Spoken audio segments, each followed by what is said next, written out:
For today's video, I will show you how to anchor a rope quickly and release it quickly.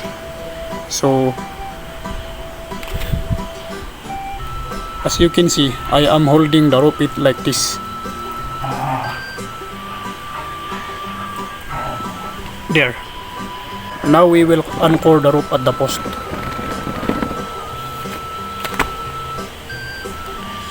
So it is better that when you do it like this,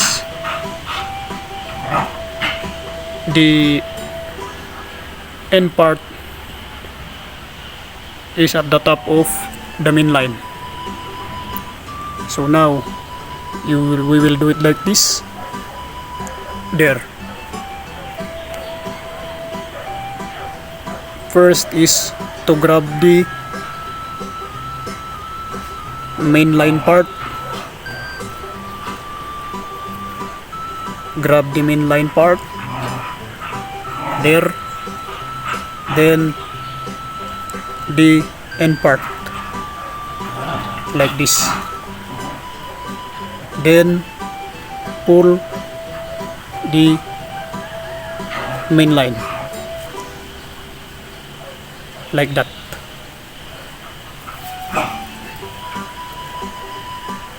Secure it. So that's it. We have now the stronghold anchor like that.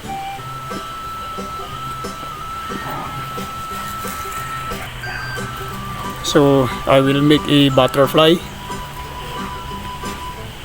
to okay. Now we will pull this main line to see how strong this anchor.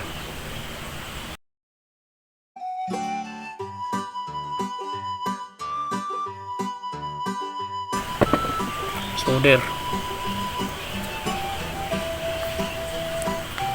Now I will try to pull it hard and see if this anchor will give in.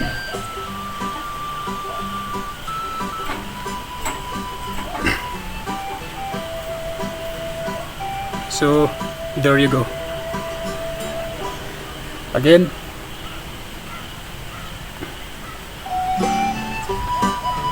Okay, I am applying too much force, but the anchor is not giving up.